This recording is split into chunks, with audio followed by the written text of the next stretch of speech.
What you're about to see is a matter of human record. Explain it, we cannot. Disprove it, we cannot.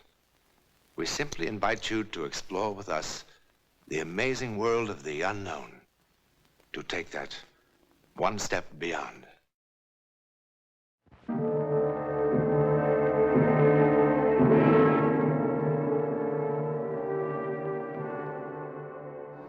Dunkirk, France, June 4th, 1940. The last pitiful remnants of the British Expeditionary Force rescued only by heroic action. France crumbling. Belgium, the Netherlands, Denmark, Norway, overrun. Germany everywhere victorious. And England, her army shattered, her arms and material captured, stood alone, virtually defenseless, under the merciless attack of the mighty Luftwaffe, and awaited the coming invasion. And now it has come to us to stand alone in the breach and face the worst that the tyrant's might and enmity can do. Should the invader come to Britain, we shall defend every village, every town, and every city. Winston Churchill, Britain's most potent wartime weapon. In that dark time after Dunkirk, he rallied his people from despair and defeat. They fought with anything and everything, even the fantastic weapon of psychic power. Inside this command post of Britain's home guard on the North Coast in 1940 was a mild and most unmilitary fellow who took that incredible one step beyond. But see for yourself. Bear ourselves that if the British Empire and its Commonwealth last for 1,000 years, men will still say, this was their finest hour. About time somebody give them ruddy Nazis what for. Churchill's a real old British bulldog himself. No doubt of it. He's the leader we've been needing right along. I'll tell you what. All right, you men. Now, finish up with mess. You have to post guards before dark.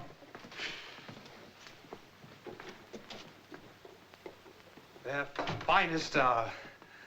Well, it really gives you a sort of lift, doesn't it, Mr. Blakely? It does, Billy. It really gives one hope. Our side will win in the end. Yes, but do you really think we will? I don't know. I suppose that depends on us, doesn't it? The blooming Nazis don't kill me. This food will. Whoever told you you could cook, eh? Oh, fine one to choose. Farmer probably never cooked a meal in his life. Do you think hauling coal in a dray qualifies you for any better? Oh, what a crew. Ruddy farmers, bank teller, overage chemist, headmaster of a blooming girls' school. Yeah, vicar and greengrocer, all bossed by a one-armed pensioner. He lost that arm in the First World War. And got a DSC doing it. Oh, Blakely. I met Ethel when I was in town today. She said to take care that you wear that scarf against the night air. How did she look? Oh, same as ever, don't you worry. You know, I've never seen anything like it. A body'd think you were newlyweds instead of going on your 20th. Yes, Ethel and I suit each other. Oh, she said to tell you that the red platter dropped 28 fry, whatever that means. Sounds like Russian code. Maybe Blakely's in cahoots with the Ruddy Reds. A red platter is a small tropical fish. Very beautiful. One of mine just had 28 babies. 28? Oh, glad my missus can't do that. Quite a sight they are. No bigger than the head of a pin. Lucky, you take the outpost. You and Carr. What? Him? Do I have to have him for a partner? Now, why not? Well, I just wouldn't feel safe, that's all, with only a kid to protect me back. Look, Lucky, we're all the same here. All doing our bit as best we can. Carr's done well so far. Well, he's got no nerve, anybody can see that. If he had, he'd be in the services at his age. Quite obviously, he was turned down by the services. Well, that's what I mean. Why? That's none of your business. Now, Lucky, it's time you understood we're under military discipline here. This is war, and you'll have to take my orders. Look here. I'll take Cliffy's place on the cliff ward. I was going to put you on telephone watch tonight, Herb. You need rest. We all do, don't we? I doubt if there's a man here who's had 10 hours sleep in the past week. Carr and I can spell each other. All right, that's how you want it?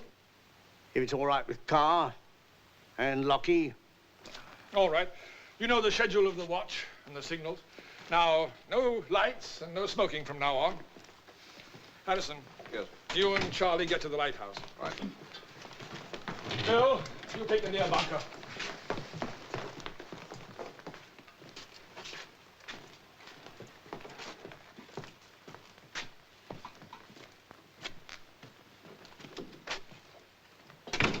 It's going to be a dark night.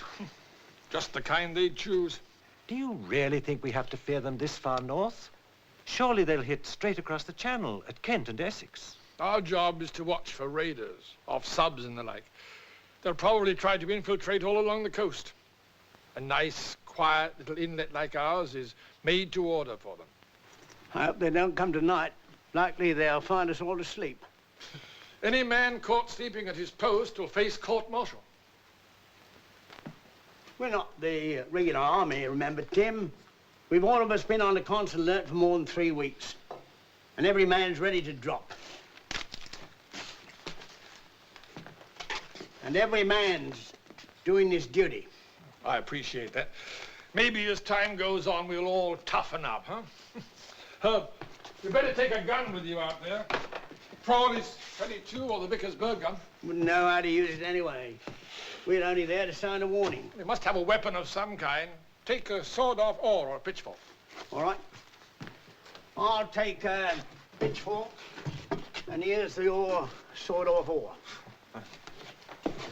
Herbert, would you like me to pray with you? Thanks, no, Vicar. Makes me uncomfortable asking favors of heaven. Besides, it's not us I fear for, it's them back in town. My wife, Ethel. Your wife and all the others.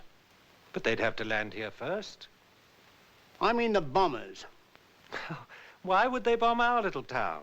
It has nothing of military importance. What reason? Reason enough for the Nazis. Remember Rotterdam? Just to show they can do it.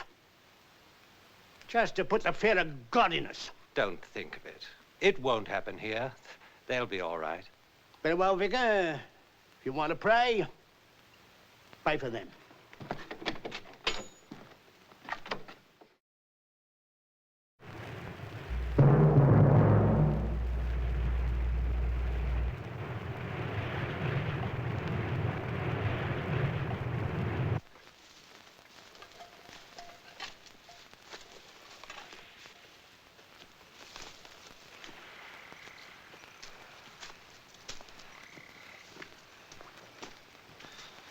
Well, if the war depends upon Lockie or Charlie, or me, God help us.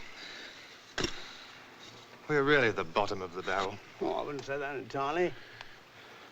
I'll wager Lockie can still put up quite a scrap, even with his crippled leg. Of course, I'll admit, as a warrior, I'm an excellent greengrocer, but, well, perhaps our services won't be needed after all. Yes, but supposing they come, what are we going to do without guns to go round? They'll have guns, you know. Perhaps we can take them away. We can do the best we can, that's the straight of it.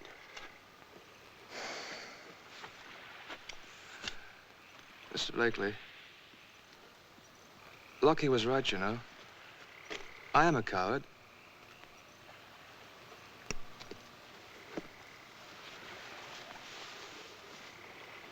Why? Because you're frightened? Yeah. But everybody is, even Lockie. Are you? Certainly. Now, curl up and catch a nap. Yes, but aren't you tired? I don't go to sleep now, or I shan't wake up till morning. So, I'll take the first watch, while you catch 40 winks, and then you can have the second.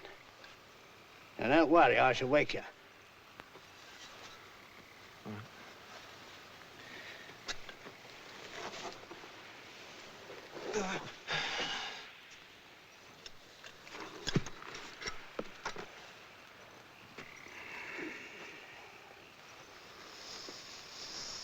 Blakely.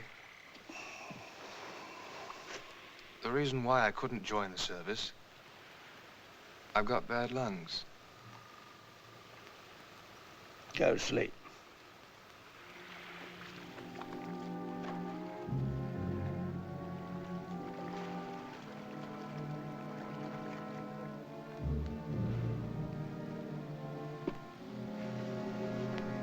What a ruddy bore.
Happy birthday. Oh, no, Herbert. Ah.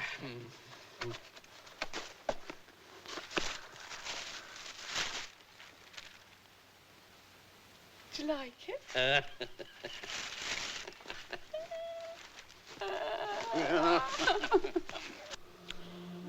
Ethel?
Ethel? Herbert.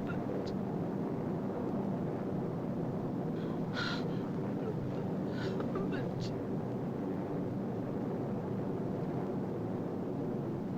Ethel? Herbert.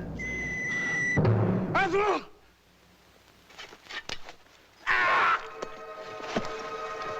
Oh, my God.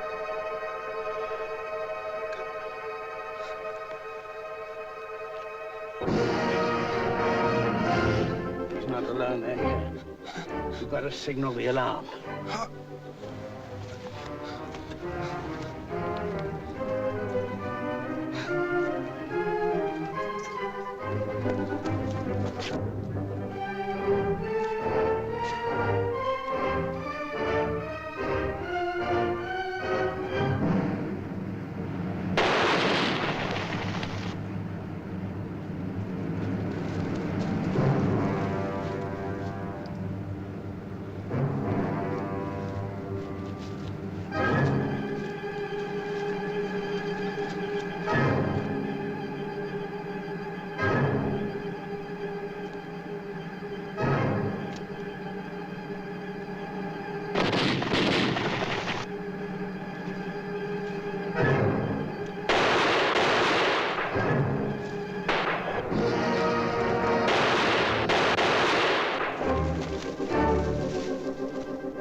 He's dead.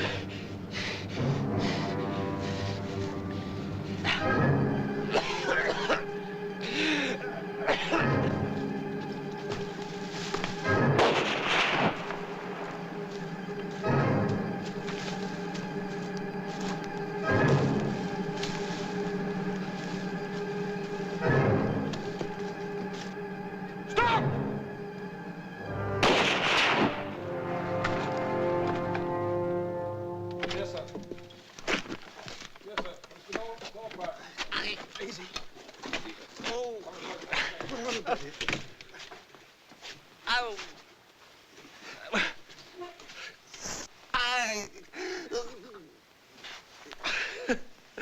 Seems you were wrong, Herbert. It was we who needed the prayers.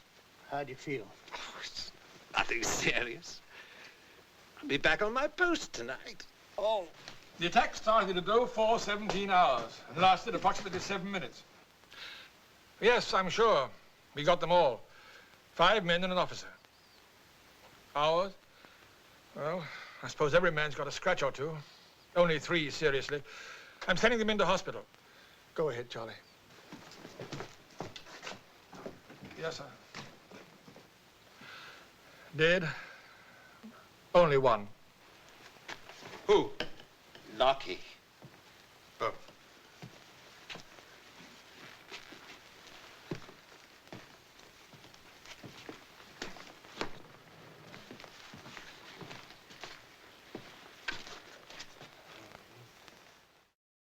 What is it, Herb?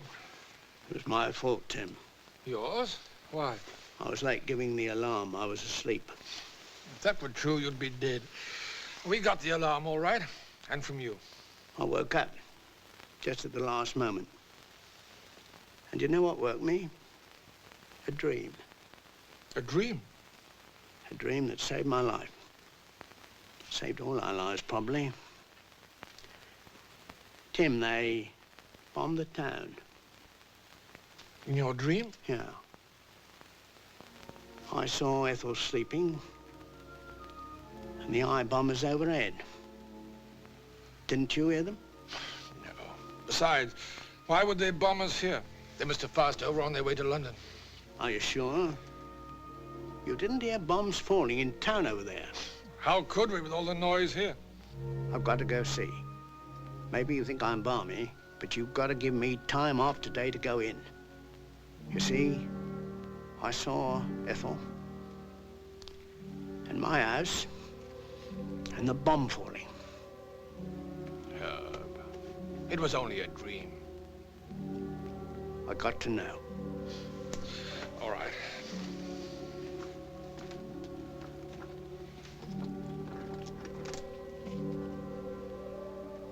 It's Colonel Marlowe here. Can you tell me, did they bomb you in there just now? I see.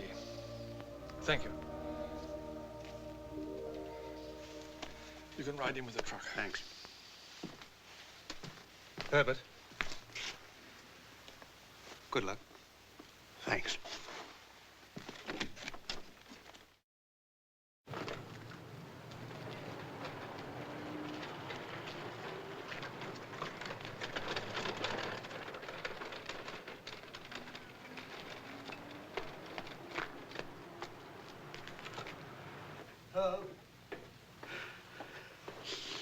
Officially, she's still listed as missing.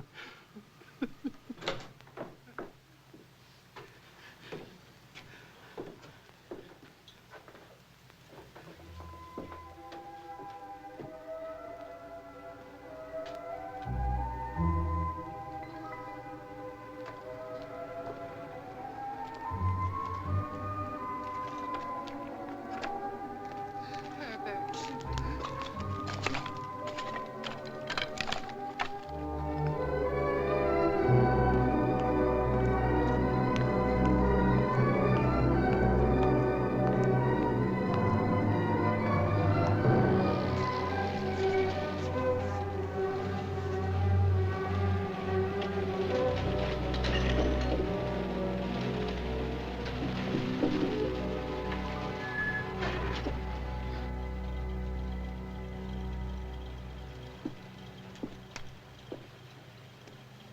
What about Ethel, Herb? Rotten luck. What do you want to do? Let's go back. It's my place, isn't it?